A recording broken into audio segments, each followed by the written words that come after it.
या सगळ्या गोष्टी आपण ऐकतोय। आम्ही आज जितेंद्र सिंग यांची प्रतिक्रिया ऐकली की सरकार चर्चेसाठी तयार आहे। कधी कुठे ही चर्चा सुरू कशी होणार, अडतय कुठे, का चर्चा सुरू होत नाहीये, सरकारची पण काही बाजू असेल याच्यामध्ये। बघा, नम्रताजी जे लीडर ऑफ ऑपोजिशन होते आपले, त्यांनी पहिले चर्चा करण्यासाठी सरकारला म्हटलं सरकार संसदेत चर्चा करायला तयार आहे, सरकार विद्यार्थ्यांशी चर्चा करते, पण संसदेत चर्चा न करता रस्त्यावर आंदोलन करणे आणि सगळ्या ज्या आता म्हणजे मी असं म्हणू इच्छितो की स्पर्धा झाली आहे की कोणती पार्टी या विद्यार्थ्यांच्या आंदोलनात येऊन उडी मारते। इकडे काँग्रेस आणि आपचं त्याच्यात भांडण सुरू झालंय, तिकडे एसपी आणि काँग्रेसचं भांडण सुरू झालंय। तर कसं आहे, विद्यार्थ्यांच्या भविष्यावर एक राजकीय रणांगण खेळण्याचा यांचा प्रयत्न आहे। मी तुम्हाला सांगतो, 24 नोव्हेंबर 1949 रोजी जेव्हा राज्यघटना आपण हे केली, तेव्हा डॉक्टर बाबासाहेब आंबेडकर यांनी समारोपीय भाषणात एक ग्रामर ऑफ अनॉर्की याचा इशारा दिला होता। त्यांनी असं म्हटलं होतं, तुम्हाला जे आंदोलन करायचे ते कायद्याच्या आणि संविधानाच्या चौकटीत राहून करा, पण हिंसा आणि अराजकता तुम्ही हे कराल तर ग्रामर ऑफ अनार्कीसाठी तुम्ही हे कराल।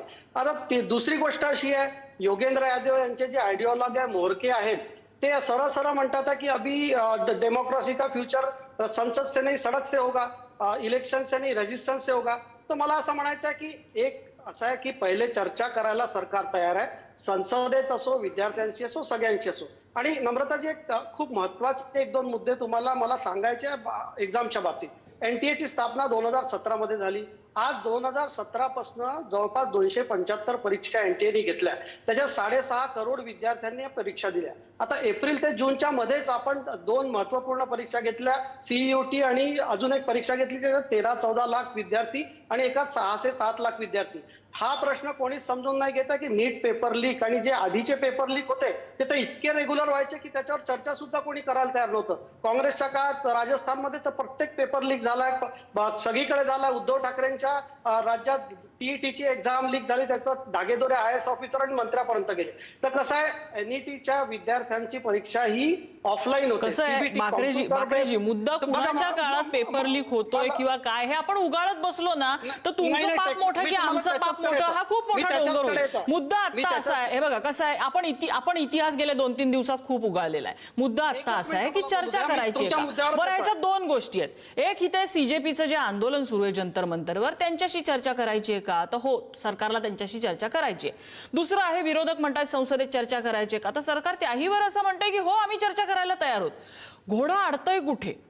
सीजेपीशी चर्चा करायला सरकारचं शिष्टमंडळ गेलंय का, त्यांना निरोप गेलाय का की आम्ही चर्चा करायला तयार आहोत, हे लोकेशन आहे, तुमचं शिष्टमंडळ पाठवा, असा काही संवाद झालाय का? आमच्यापर्यंत अशी तरी बातमी आली नाहीये। सरकारकडनं असं काही झालेलं असेल तर आम्हाला प्लीज कळवा, आम्हाला सांगा तुम्ही असं काही झालंय का, कुठले ब्रिज तुम्ही जोडलेत, कुठल्या चॅनलच्या माध्यमातून चर्चा झाली आहे। सकारात्मक चर्चा, मुद्द्यांवर चर्चा, आपल्या परीक्षेमध्ये काय इम्प्रूव्हमेंट व्हायला पाहिजे याच्यावर चर्चा, आणि जे दोषी आहेत त्यांच्यावर कडक कारवाई करायला पाहिजे। प्रधानमंत्री मोदीजींनी फास्ट ट्रॅक कोर्टची घोषणा आज केली।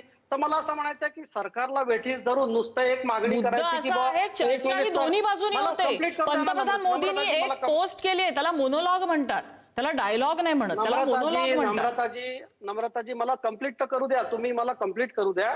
मोनोलॉग आणि डायलॉग हा प्रश्न नाहीये। सरकारचे सगळे मंत्री, सरकारचे सगळे प्रवक्ते तुमच्याशी बोलतात आहे आणि सरकारची भूमिका सांगतात आहे। तर मला असं म्हणायचं, चर्चा करायला जर सरकार तयार आहे तर चर्चेच्या आधी तुम्ही आपल्या या 5 मागण्या हे झालं तरच आम्ही चर्चा करू। आज अण्णाजींचं आंदोलन झालं, त्यांनी काय लोकपालचा ड्राफ्ट दिला होता ना सरकारला, तर यांनी परीक्षा सिस्टीम मध्ये काय इम्प्रूव्हमेंट व्हायला पाहिजे, काय गोष्टी समोर यायला पाहिजे, विद्यार्थ्यांच्या भविष्याची काय चर्चा राहायला पाहिजे, हे सोडून याचं राजकारण आहे। आणि मला तुम्हाला एक महत्वाचा मुद्दा सांगायचा की अभिजित दिपके असो किंवा त्यांचे सगळे साथीदार असो, हे पूर्ण कोर टीम आहे। आज मला सांगा, आंदोलन करताना त्यांनी विद्यार्थ्यांना समोर करून किंवा म्हणजे तुमचं असं म्हणायचं की त्यांचा अप्रोच कंडिशनल आहे। नम्रताजी, तुम्हाला असं म्हणायचं की त्यांचा अप्रोच कंडिशनल आहे का?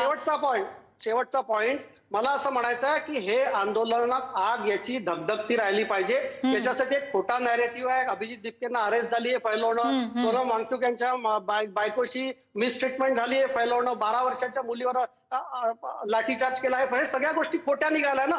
तर कसं तरी करून हे आंदोलन पेटवायचं आणि या आंदोलनाच्या आड राजकीय पोळी भाजायची, हाच